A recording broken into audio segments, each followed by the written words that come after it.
For 10 years I believed my marriage was perfect, until one message on my husband's phone changed everything.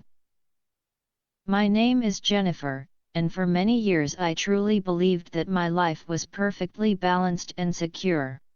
For almost 10 years, everything seemed stable and predictable, like a carefully painted picture where every color was in the right place.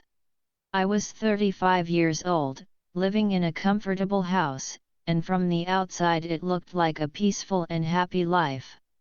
But one quiet afternoon, as I stood alone in my kitchen, a strange feeling slowly grew inside me. The kitchen smelled of fresh lemon polish from the counters I had just cleaned, and a cup of tea sat on the table, growing cold while loose tea leaves floated quietly in the cup. In that silent moment, I suddenly wondered how my warm family home had begun to feel more like a museum filled with old memories rather than a place full of life and conversation. My husband, Howard, was 40 years old and worked very hard in his career. He carried the heavy responsibilities of managing a large corporation, and the pressure of his work seemed to follow him everywhere, even into our home. Over time, something in our relationship slowly changed. Howard developed what I privately called the habit of the quiet exit. He never packed a suitcase or walked out the door. Instead, he remained physically present in the house, sitting across from me at the dinner table every night, yet emotionally he seemed far away. His mind was somewhere else, and the distance between us grew larger with every silent evening. We also have a wonderful 7-year-old son named Charlie. His cheerful laughter once filled our house with warmth and joy. In the past, Charlie had been the bridge that connected Howard and me whenever life became stressful. When Charlie laughed or told a funny story, the tension between us would disappear for a while, and we would remember why we had built this family together. But recently, even that bridge felt weak and fragile. Sometimes, while listening to Charlie laugh in the living room, I felt a quiet fear in my heart, as if the strong family bond we once had was slowly beginning to crumble. In the early and most beautiful years of our marriage, the connection between Howard and me felt powerful and full of life. There was a special energy between us that made even ordinary moments feel magical. One of our favorite traditions was drinking Turkish tea together every night. The tea was dark and amber in color, served in delicate, tulip-shaped glasses that released soft curls of steam into the air. We would sit very close to each other at the small table in our living room, sometimes so close that our shoulders touched. Those evenings were filled with quiet whispers about our dreams, our plans for the future, and the kind of life we wanted to build together. Often our conversations would turn into laughter, the kind that made our eyes water and our stomachs ache. At that time, I truly believed those moments would last forever. But during the last 4 months, something slowly changed. The laughter that once filled our home began to fade until it almost disappeared. Howard started coming home from his demanding job as the CEO of a large company, but instead of sharing stories about his day, he brought a heavy silence with him.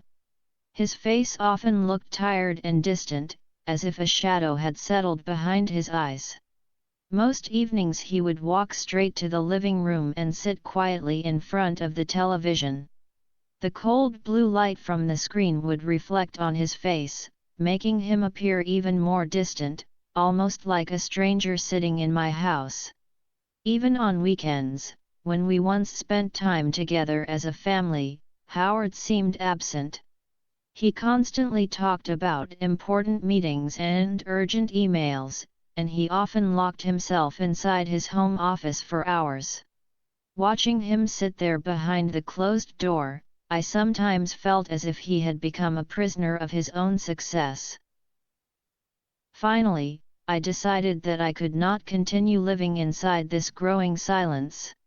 I needed to do something to bring us back together, even if it was only one last attempt.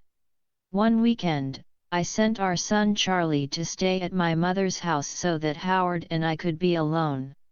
The house suddenly became very quiet without Charlie's laughter, and that quiet space felt like a chance to repair what was breaking between us. I spent the entire afternoon preparing a special dinner. The kitchen was filled with the warm smell of food cooking slowly with fresh rosemary, and in my heart I tried to mix hope with every dish I made. After cooking, I changed into a beautiful crimson-red dress, the same dress Howard once told me made me look like a movie star. I carefully applied lipstick in the same deep red color, hoping he would notice the effort I had made. Then I lit several candles around the dining table and stood near the window, waiting for him to come home. My heart was beating fast, almost painfully, like a trapped bird struggling to escape my chest. But when Howard finally walked through the front door, something inside me quietly broke. He did not notice the dress, the candles, or the effort I had put into the evening. He barely looked around the room. During dinner, he ate slowly and mechanically, almost like a robot, while his eyes remained unfocused, as if his thoughts were somewhere far away. The distance between us felt wider than ever. At last, gathering all the courage I had left, I softly asked the question that had been burning inside my mind for weeks. My voice was barely louder than a whisper when I said, "Is there someone else?" Howard immediately answered no, but the word came out too quickly and too sharply. It did not carry the warmth or honesty that I had hoped to hear, and in that moment, I felt a deep and painful doubt settle in my heart. The truth about our marriage did not arrive through a dramatic confession or an honest conversation. Instead, it appeared quietly and unexpectedly through a simple notification on a phone screen. After a short and painful separation, I had returned home because I wanted to believe Howard when he promised that things would change. Part of me still hoped that our marriage could be repaired, that the distance between us was only temporary. For a few days, I tried to hold on to that hope and convince myself that we could rebuild what we had lost. One evening, the house was quiet except for the soft sound of the shower running in the bathroom. Howard had left his phone on the nightstand beside the bed, and the room was dimly lit by the faint glow of a bedside lamp. Suddenly, his phone vibrated and the screen lit up, breaking the silence of the dark room. Without thinking, my eyes moved toward the glowing screen. A message had appeared from a woman whose name I had never heard before, Elena. The message was short, but it carried a heavy meaning. "I miss you. Did you think about me today?" In that single moment, time seemed to freeze around me. My heart felt heavy, and it was as if the last 10 years of my life had suddenly changed shape. Those years had once felt like a beautiful story that Howard and I were writing together, chapter by chapter. But now it felt as if someone had torn out the final pages of that story, leaving only confusion and pain behind. Surprisingly, I did not react with anger or loud accusations. I did not scream, and I did not throw the phone against the wall the way people sometimes do in dramatic movies. Instead, a strange calmness slowly settled over me. It was not the calm of happiness, but the cold clarity that comes when you finally understand a painful truth. In that moment, everything began to make sense. The long hours at work, the emotional distance, the tired look in his eyes, it was not simply stress from his demanding job. It was the exhaustion of a man who had been living a lie and trying to keep two different worlds from colliding. The next morning felt very different from the mornings we used to share. I did not wake Howard with a gentle kiss the way I had done for so many years, and I did not walk into the kitchen to prepare his usual cup of coffee. Instead, I quietly sat at the dining table and watched the sunrise through the window.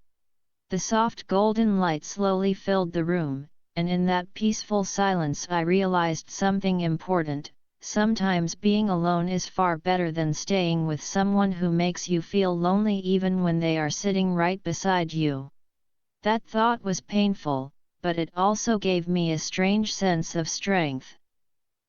After sitting there for a long time, I stood up and began to pack a small suitcase for myself and another for Charlie. I did not do it out of anger or a desire for revenge. My heart was not filled with hate. Instead, I was acting out of self-respect and the need to protect my own peace. I knew that staying in a place where I felt invisible would slowly destroy my spirit. As I finished packing, I looked around the house one more time, remembering the years we had spent there as a family. Before leaving, I wrote a short note and placed it carefully on the polished mahogany table in the dining room where Howard would easily see it. My hands trembled slightly as I wrote the words, "I am not leaving because I stopped loving you, I am leaving because you stopped seeing me." Those words carried the truth of everything I had been feeling for months. When I finally stepped outside, the cool morning air touched my face, and the world felt strangely quiet and new. In that moment, I understood that choosing peace sometimes requires great courage. Walking away from a life you once loved is never easy, but it can also be the bravest decision a person makes. As I walked forward with my suitcase and the rising sun lighting the path ahead, I realized that I was no longer a background character in Howard's story. From that day on, I would become the writer of my own life and the author of a completely new beginning.